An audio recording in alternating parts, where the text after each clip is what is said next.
the WhatsApp group. There is a WhatsApp group for this particular course.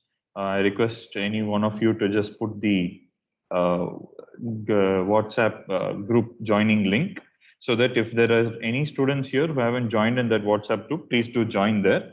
And also, if you haven't joined the AVM 613 Teams link, so please do join it here. Okay. I have already put the link, I think. In case you're not able to join, you please let me know, especially the newly joined students. Please make sure that you are able to join. Okay. So what you can do is, let me just give you the link code. This is for the Teams.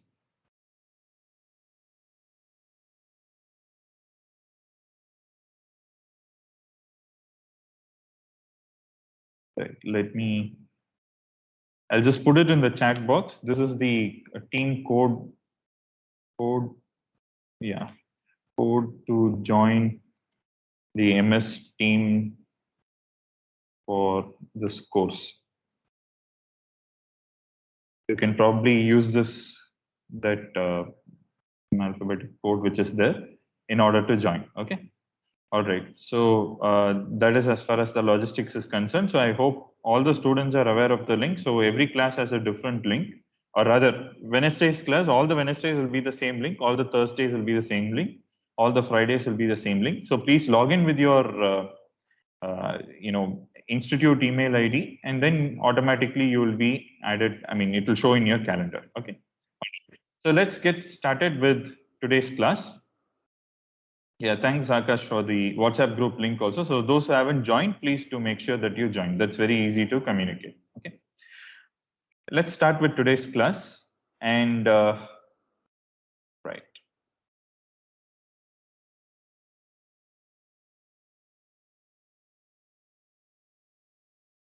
So in the previous class, we looked at previous couple of classes. We looked at how a MOS device behaves, and we have looked at it quite extensively, at least to the extent to which we would need for our for a circuit designer. Right now, what I want to do today is to kind of show you.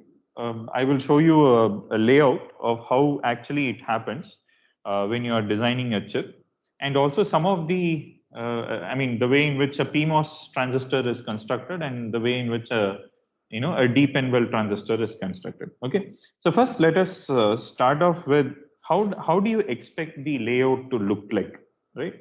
So if you look at a certain transistor, so when you do a layout, always you need to keep in mind that you are actually looking at the top view. Okay, so some of you may not be familiar with what is layout. So when you do an IC design, okay, so let's say you work for a company, or maybe even in your research project or whatever, when you're doing a circuit, when you're designing a chip, first you start at the architecture level, right? So basically, what is this chip going to do, right? And then you divide it into blocks and sub-blocks. Right? Now, each of these blocks and sub-blocks will result in individual circuit schematics, right? So schematics means these are the circuit simulations that you do, where you take the transistor, the transistor is modeled appropriately using the model files. In schematics, what you assume is that all wires are ideal. Okay, so for example, if you are going to design an inverter, let's say you have a PMOS and an NMOS transistor, right? Now, the transistors are the actual models, right, which are taken from the Foundry's model kit. But the wires that are connecting, right, you basically take all the wires are assumed to be ideal. All right. So this is how a schematic basically is. Right. Now, after you do your schematic, you basically do what is called as layout. Now, in digital domain, usually when layout is being done, the digital layouts are highly automated. When we say automated, what happens is you have what is called as standard cells. So AND gate, your inverter, your different gates, or even your adders and other things, they are all designed by a standard cell team, where they do the schematic design and they do the layout design, and it's all characterized and it's fine.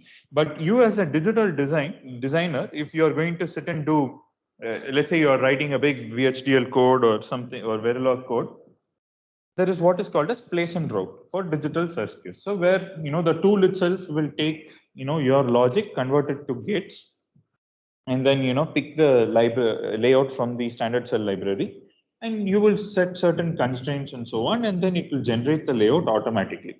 But in analog design, you don't have automated layout. Okay, so you have to do the layout on your own. So if you go to any of the industries, so there typically you will have both the design engineers and you'll have layout engineers, where the role of the layout engineers, especially analog layout engineers, they will support analog design engineers by doing the manual layout. Okay, so here in layout, you are always looking at the top view of the device. Okay, all right. So now when you say that you have a NMOS transistor, right? Now, how does this transistor look like? In the first class itself, we saw the perspective view, the cross-sectional view. But how will it look like from the top? Okay, the top view will basically look like this. Okay, let's say this W is going to be 1 micrometer, and let's say L is equal to some, let's say 180 nanometer. The device will look something like, something like this. Okay, so one of these terminals will be your drain. This might be your source. Basically, this is your gate, and this is the length dimension. And this length, let's say, is going to be 180 nanometer, and this is going to be your width. Okay, in this case, let's say it is 1 micrometer. All right. So this is how your transistor will look like in layout when you're doing layout. Okay, so even in digital design, what happens is, although the layout is generated automatically, you run a lot of tests to make sure that you meet timing and all those things are there. Where you extract the wires. So here what happens is the wires are non-ideal. When we say non-ideal, each wire, let's say for example, you take one inverter, like you have wires connecting between the two different transistors, and all of them will have resistors, and you'll have capacitance. And when you talk about capacitance, there is basically capacitance to ground, and there is capacitance between metal layers. Okay. So I will try to show all these things today. And now I want to talk about the concept of fingered devices. Now, if you, for example, take width of 1 micrometer, and let's say the length is the same, and you take one more device, which is width is equal to, let's say, 2 micrometer and length is 180 nanometer. Now, how will this device look like? As I mentioned before, let's say this is your this dimension is 1 micrometer. Okay, L is this one, and this one, what will happen, because it is twice the size, the device is going to kind of look like this.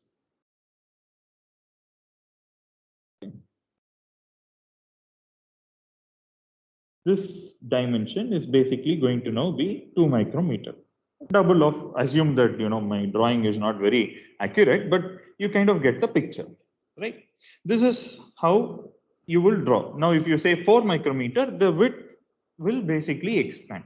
Okay, now this dimension is basically set by the foundry, like for every transistor. Okay, I mean for every technology node, they'll say, okay, the diffusion width is going to be like this. So this you don't have any control over. Okay, you only have control over W and L of your device. Okay, now there is one more thing, one other way in which this 2 micron device can be realized. Okay, now if you take two 1 micrometer devices and put them in parallel, okay, let's say this is 1 micron, this is 1 micron. When you say put them in parallel, what you're doing is you're connecting both sources together, both drains together, and both gates together. All right. Now, how will this device behave? Will it be identical to a 2 micron device or will it be different?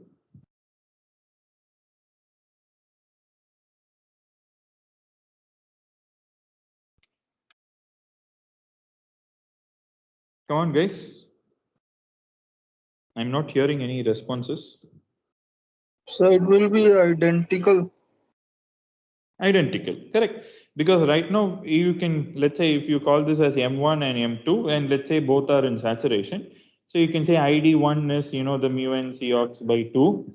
And you also have, W by L 1. And you have VGS minus VT the whole squared. ID2 is going to be the same thing, W by L 2. And this the whole square, right? Now, when you talk about the effective ID, which is ID1 plus ID2, you basically are going to have W1 plus W2, right? So it is equivalent to saying mu n Cox by 2 with all the things being same. It's W1 plus W2. The same L is there. The VGS minus VTS the whole square. Okay. So you can construct a 2 micron device or by extension any device by putting multiple devices in parallel. Okay. So which means that a 2 micron device can basically look like this. Right? You have both gate, you kind of connect the gates together, you connect the drains together, and you connect the sources together. Now, you would have been familiar with what is called as stick diagram, which is basically, let's say this is drain, source. Okay, let's say you connect both drains together, you connect both gates together, and you connect both sources together. Now, then people thought, how much space should you give between the two? Okay. Now, if it's the same gate which is controlling, why not kind of merge two devices? Okay. So, which led to what is called as finger devices, where they said, okay, let's say this is,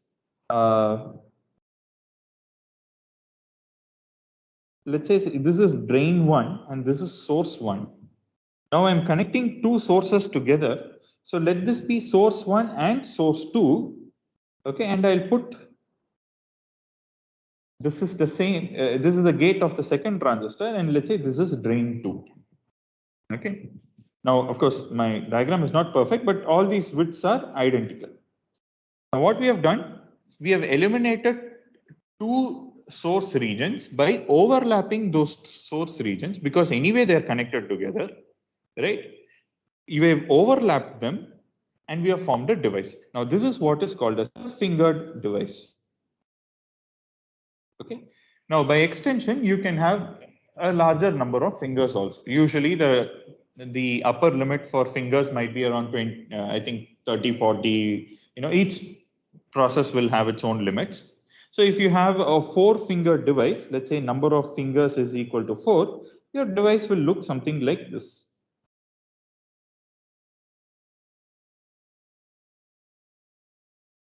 So, you have 4 gates, and then you have 3 shared terminals. Okay, so let's say this is D1, this is S1 and S2, this is D2 and D3, this is S3 and S4, and this is D4. Okay, so this is how you have shared devices or fingered devices. Now there is quite a bit of an advantage to using fingered device, which we will come back slightly later. Okay, hopefully in today's class, if there is possible. Yeah. Tell me, somebody had a question. So D1 and D2 are connected here, right? In the finger device. Sorry? Yes, they are connected. Yes, they are connected. Only thing is you are trying to overlap as much as possible. Yeah. Sir, but otherwise, yeah. device D1 So let's and say D2 D1 are and not. D2 are connected. This is a separate thing, and of course these two are connected. Okay, sir. Yeah, same thing for this one. Of course, it will be a little messy to draw, but then usually what happens is like you might put one bar of metal here, connect all the sources here, right? Another thing here, connect all the drains here, right? And then you will basically have one more line which is tapping into the gates. Okay, this is how it will be done. All right. Okay. Now, let me move on to how a PMOS device is constructed. Now, PMOS, as you know, is the exact complement to an NMOS device. Now, for an NMOS device, we started with a P minus substrate. So obviously, in here you need to start with an N substrate. Okay, but typically what happens is in any CMOS process, you have only one substrate. Okay, you only have a P minus substrate. Okay, so on this substrate, you have to have both NMOS and PMOS devices. Okay, so how it is done is like, I think many of you would have already studied. Let's say if this is an NMOS device, okay, a PMOS device has to sit side by side, right? So you create what is called as an N well. Okay, and inside your N well, you put your P plus diffusions here, right? And you have your gate. So this gate material remains the same, the oxide remains the same. So this is your N well, and you have your P type things. And so one of the terminals is drains and one of the terminals is source. So in MOSFETs, the advantage is that the source and drain are interchangeable. Okay, it's a symmetric device, so you can interchange source and drain. All right. So for a PMOS, this is how you construct a device. And therefore, when you talk about a PMOS device, it automatically comes with the dedicated fourth terminal, right?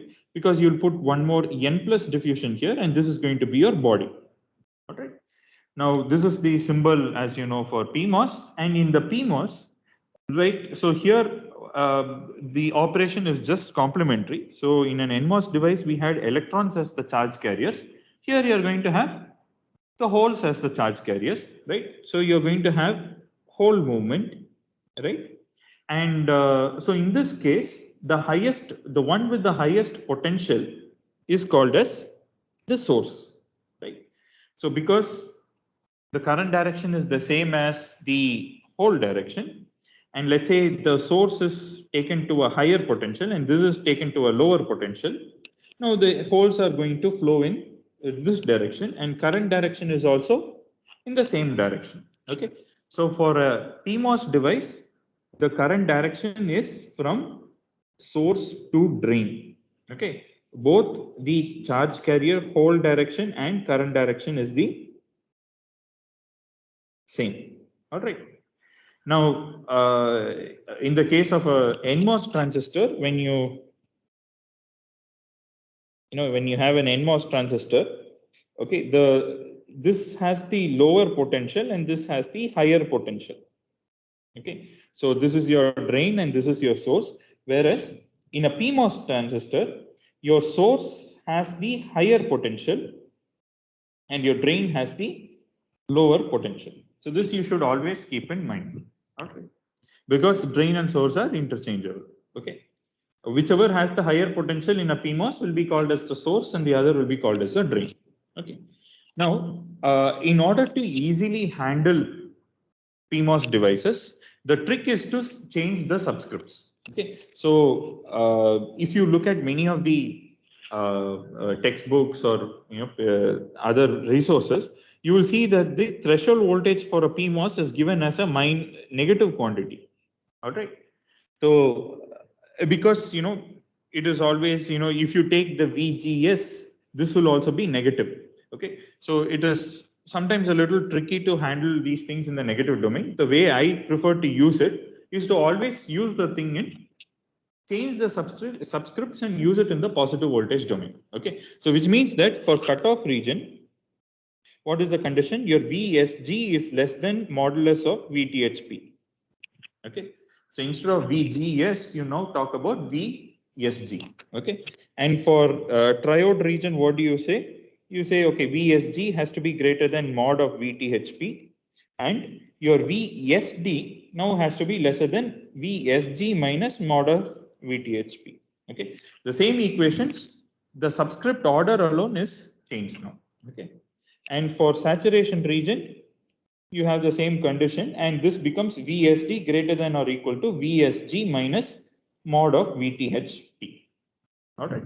So this is the easiest way to handle PMOS devices. If you are working with negative voltages, unless you are careful, it's very easy to make all kinds of mistakes. All right. Okay. So next, let us look at what is called as a triple well device or a deep end well device.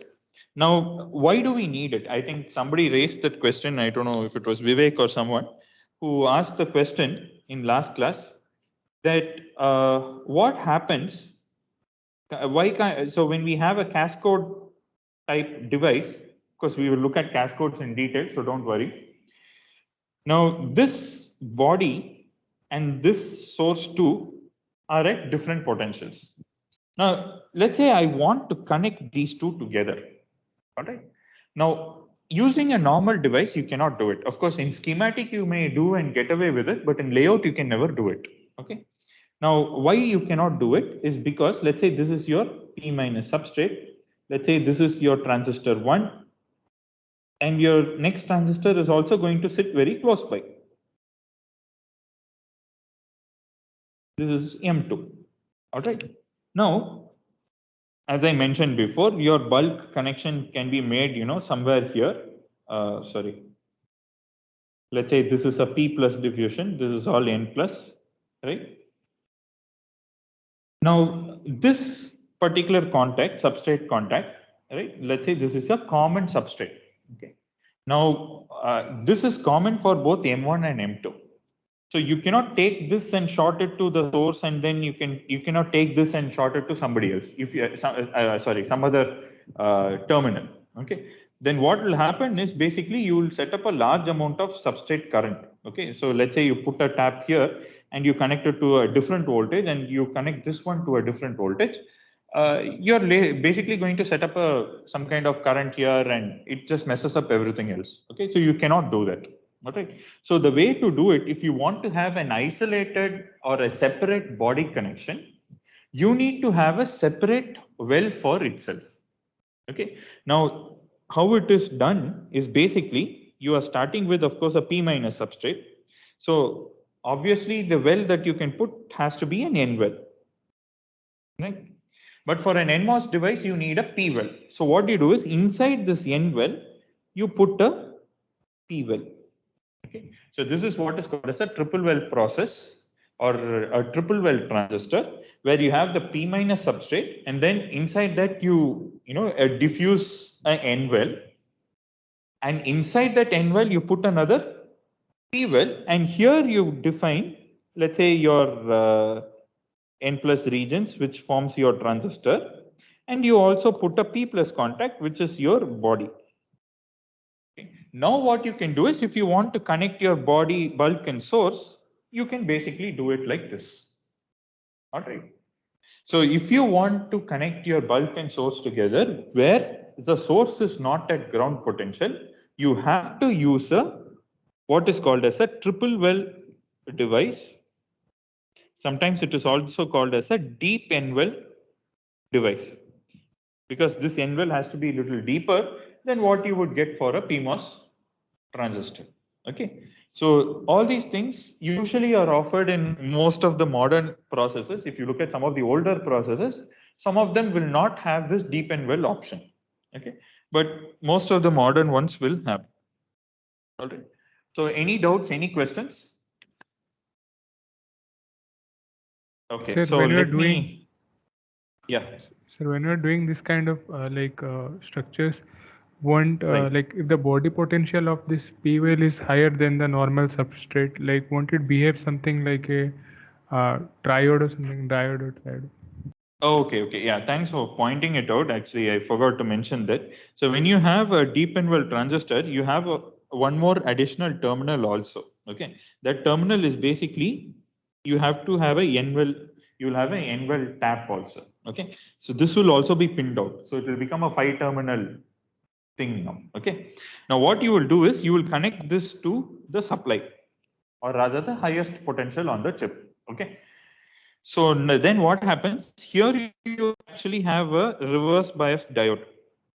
Okay, so this is a PN junction diode. This N well is connected to VDD, and so this, anyway, even if it is connected to a non-zero potential, still this diode is reverse biased, and that is how you prevent whatever you described. So the diode can turn on basically. You're right, and of course here again you have one more diode. So anyway, this is at VDD. This thing, let's say this P plus, this is at ground. So this diode is also turned off. Okay, this diode is turned off. This diode is turned off. Does that answer your question?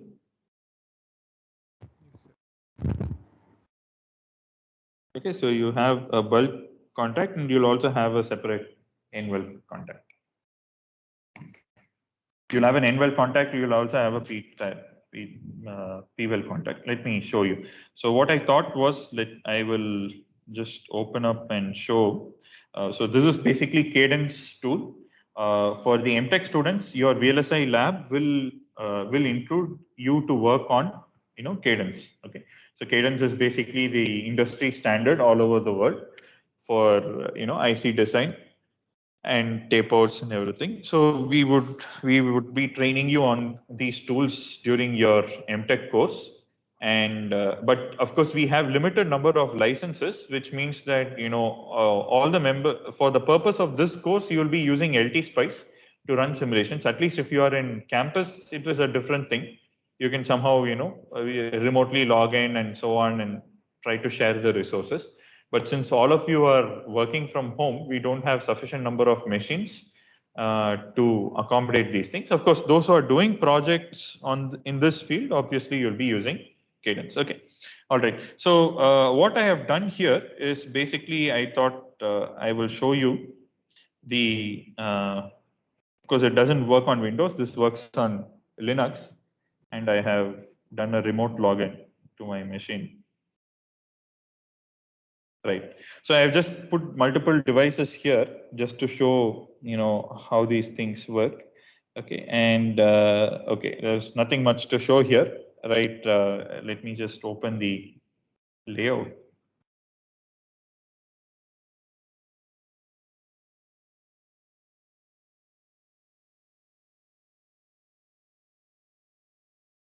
So I'm doing both screen recording and this. For some reason, we do that, it becomes quite slow. So, right. Okay. So let me zoom in. So this is how your layout window will look like. All right. On the left hand side, you see all the different layers that are defined. So let me just show you for a typical. This is for a 65 nanometer process. Okay. Now this is a small transistor where the width is 0.5 micron. Number of fingers is 1. The channel length I've kept it to be 60 micron. Okay. Now I'll just enable only the diffusion layer. So this colored one is actually a diffusion. All right. So in the context you can see. So it is an N plus diffusion which extends throughout. That is how it is done. All right. And these smaller rectangles that you smaller squares that you see here, these are what are called as contacts. Okay. And contacts are what will make a contact to your diffusion region. So this one side is your source and one side is your drain. And you can see these small squares. So there are two contacts on the diffusion region, which contact the diffusion to what is called as the first metal layer. Okay, so it's called as ME. So these are the two metal layers which are running on top of your diffusion thing. Okay. Now this blue color one is basically your poly. Poly is your basically gate material. This is your gate, right? And this is the thing. This basically shows that this is the region where your InMOS device is there. All right. Now compare this with the 1 micron device. You can see that this orange color region or red color region is doubled in size. Okay. So this is a 1 micron single finger transistor. This is a half micron single finger transistor. Now here what I have put is this is the same 1 micron device. All right, but I have used 2 fingers. All right, so you have one shared region and you have 2 unshared regions. Okay, now here what I have shown is basically I have used 2.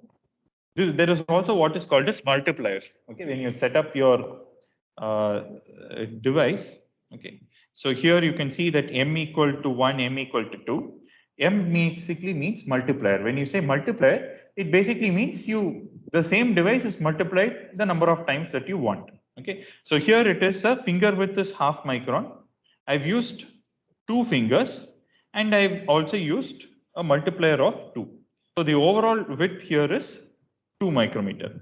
Now I'm just showing you the connections here.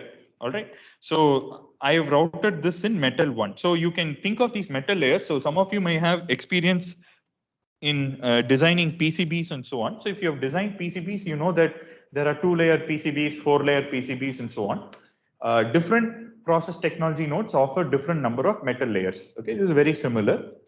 For example, the SCL 190 nanometer offers us 4 metal layers, whereas this 65 nanometer process offers 8 metal layers. There are certain versions where you have 10 metal layers, 12 metal layers, and so on. Okay, so they are like, you can think of them as multiple, almost like floors kind of thing. Okay, so metal 1 is the one which is closest to the substrate, and then you have metal 2 above it. There is some gap, there is some dielectric gap, and then you have metal 2, and then you have metal 3. So wherever you want, you can drop. Now, if you see, because of these contacts, you can, the device comes with these contacts, so you can directly, I have drawn this connection. So in this case, it is 2 transistors where these are the source connections. Okay, so this is a finger device. There are 2 fingers, 2 sources here. I have connected them together, and these are 2 transistors. I have connected all the sources together. Okay, now for the gate connection, the way I have done here is basically I have put what is called as a poly contact, okay, or a poly via. So basically, it is again a contact which connects this particular square. All right. So I don't know. It's quite slow. So yeah. So this square is basically one contact, okay, which makes a contact from the poly to metal one. All right. Now, how I have connected the gates is like there are 2 gates here. There are 2 gates here. I have run one metal 1 line here, and I have connected each of the polys. Okay. Now, since I have already done, if I draw a metal 1 layer like this for my drain connection, it is going to short, right? Because this is also in metal 1, this is also in metal 1. So basically, when the actual foundry fabricates, it will just take the union of shapes. All right. So now what I need to do is, in order to avoid the short, I have to kind of go to the next layer. So this color basically is the metal 2 layer. Okay. I can show you this. All right. This is my metal 2 routing. All right. What I've done is I've used 2 vias. You can see those small squares with this cross in between, right? So these are vias. What are vias? I hope you're all familiar with vias in PCBs. It is very similar. Okay. So this is the via between metal 1 layer and metal 2 layer. Okay. So it basically provides a connection between these 2 metal layers. So what I have done is basically connected this drain region, literally taken it up to metal 2, and I have done my routing. Okay, so this is how you do layout in this one. So here is a 4-fingered NMOS device, which I have not connected up. I'm just showing you. This is a PMOS device. Okay, now in the PMOS device, you can see, let me show you this. You can see this kind of a white box. Okay, what its description is that it is an N well. So this description shows that whatever is inside this box is an N well. Okay. Now inside this N well, you have diffusion and other things. Now, how do you identify whether it is a P plus diffusion or a N plus diffusion? So which is why you have the these different colors and shapes. Okay, these are all visual identification things. Now, when the chip goes to foundry, each of these layers will get translated to masks appropriately, so that in this one you'll have an N plus diffusion. In this region, you'll have a P plus diffusion. All right. Now, lastly, I want to show you a triple well NMOS here. You can obviously see that it's the same device. All right, the W by L ratio, the number of fingers is the same, but now it occupies a much larger area. Okay, that is because you first have a N well, right? You have yeah.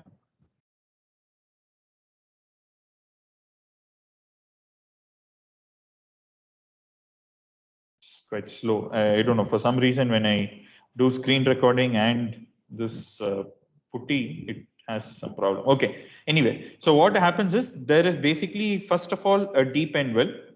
Okay. And inside that you have one more P well. Okay. So this particular shading shows that this is a deep end well device. All right. So this is how it appears in layout. All right. So let me maybe move and yeah. So this is actually this is basically a layout. I'm just opening the layout of this thing of an inverter, and this is a very small inverter layout that I have done. Okay.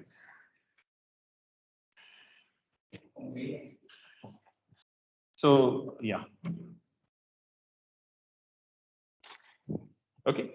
So as you can see, this is a PMOS device. This is an NMOS device. All right. So let me, typically for inverters, you take the strength of the PMOS to be twice that of NMOS, right? And which is why you see that the W here is larger, W here is smaller. And as I mentioned, the gate connections are done like this. You have a bunch of, so here I have not used a single via, here I have used a array of contacts, array of poly contacts, which is contacting the poly to metal one. So this is where my in is. This is my in coming and making contact with 1, 2, 3, 4 gate terminals because I have used a fingered device, right? Now here, this is basically this bottom region, right? This basically is your substrate tab. All right. So if you look at its description, it basically makes a contact with the P-type substrate to ground. I'm just trying to, yeah. So it says M1 to P sub. Okay. P sub is your P-type substrate. It makes a contact to M1. So the body contact that we talked about, basically you have to put something like this in the vicinity of the transistor and connect it to ground. Okay. So here, this is my ground line. Okay. This and my sources are connected here, right? The two sources are connected here. This is the shared drain. Shared drain, again, in order to jump over it, the output is in metal 2. I've used vias to go to metal 2. Same thing for the P-type substrate. So I have put a N-well here, and this is contact is basically a N-well to metal 1 contact, and this is connected to VDD. So I don't know if you can read that lettering that I have put here. So this is the VDD connection, and I have also connected my two sources of the PMOS to the VDD, and this is the drain region of my PMOS. So the drain of PMOS and drain of NMOS are connected together as the output terminal. Okay, so this is a simple inverter layout. So this is how you do layout for all your different things. Okay. Of course, if you had been in campus, I would have tried to encourage you to do some layout also.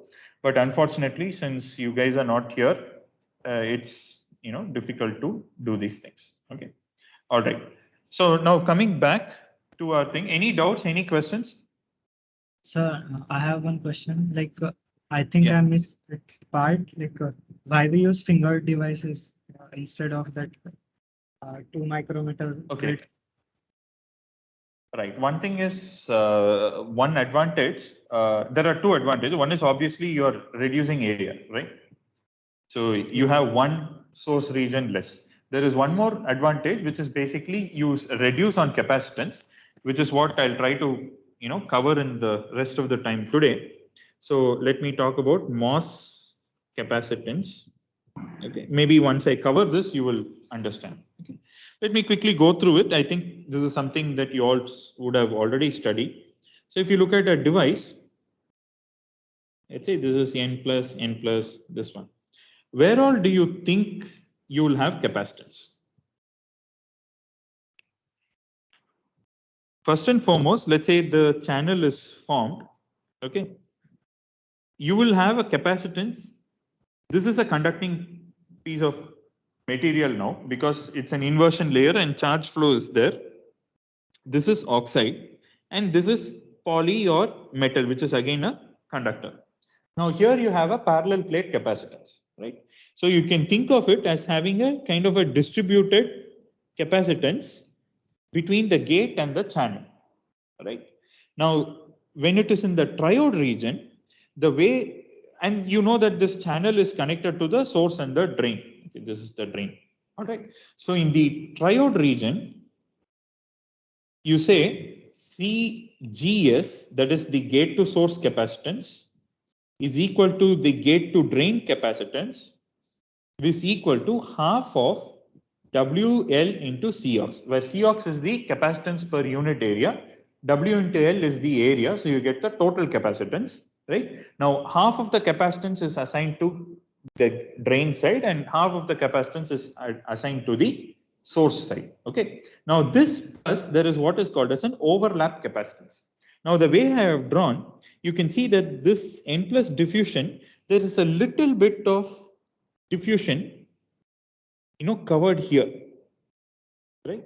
So you can never perfectly make sure that it is at the edge of this, okay? In any fabrication process, there will be some lateral diffusion also, which makes this N plus region come under the oxide, okay? So you will have a little bit of what is called as overlap capacitance, okay? So this is the overlap capacitance, all right? Now, this is in the triode region. In the saturation region, what happens? In saturation region, the channel is pinched off at the drain end. Okay, so which means empirically people have said that, and also the channel kind of becomes like this, right? It's now no longer a flat kind of a channel, right? So CGS has been estimated to be 2/3 of WL Cox plus the overlap capacitance, and whereas CGD now becomes only the overlap capacitance because the channel does not have a direct connection to the drain. Okay, so this is how it happens in the saturation region. Now, on top of that, you also have a few other capacitances. Now, where are these capacitors coming from? First of all, you have the P minus substrate and you have a diode here, right? You have two diodes here. Okay, so these two diodes are basically going to form a diode, basically going to have diode capacitance, right? So if you look at the any diode for that matter, you know that any reverse bias diode has a certain amount of capacitance, right? Now that capacitance is what is basically CDB and CSB. Now both these capacitances, because they are formed because of the diodes, these are voltage dependent capacitance, or in other words, these are non-linear capacitance, right? We know that for any this one, any junction capacitance, basically the capacitance value depends on the potential across the junction, right? So if your drain value is higher, you'll have a slightly different value of capacitance where when compared to another scenario where the drain voltage is lower. Okay. In fact, like the junction capacitance from your device equation would look something like this, some Cj by Cj naught divided by 1 plus VR, the revised bias voltage, divided by some phi b to the power of m. Phi by is the junction built-in potential and so on. M is some factor, right? So basically you have a voltage dependent cap. So if you take a MOS transistor, it has a CGS, it has a CGD, and it also has what, let's say this is your bulk terminal, you have CSB and you have CDB. Okay. Now, many times when your source is grounded, your CSB is shorted out because your source is also grounded, your bulk is also grounded. So CSB is shorted out. But what will come into the picture is basically CDB. All right. And and you'll also have, from the channel to the bulk. So there is what is called as a CGB CGB, the gate to bulk capacitance. Now, this is the capacitance model of your MOSFET. Okay. Now, when you talk about a fingered device,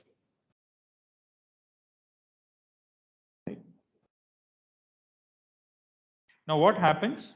Let's say you have two sources and one drain. Okay. Now, instead of now, if you look at this drain region, if you look at even this, diode capacitance, if you look at either the source or the region, the perspective view will be like this. Let's say this is your diffusion region. Let's say this is your N plus diffusion. Okay. Now, it's going to form capacitance. I mean, basically, this is surrounded. You can think of it as being immersed in a P minus substrate, right? So the total capacitance is basically the bottom capacitance, right? Let's call it Cj plus the sidewall capacitance. Let's call it CjSW. This is your total CdB or CSD. Okay. Now, what have we done? Instead of having two drain regions with its own set of capacitances, you have merged it into a single drain region. Okay. Now, what will happen to the capacitance here? You basically have reduced your CdB through fingering. Okay. You have reduced your drain to bulk capacitance through fingering. Okay. This is one of the main advantages of using fingered devices. Okay. I hope this clears the question that was asked. Now, finally, I just want to, okay, maybe I'll just stop with this. Okay. Any doubts, any questions?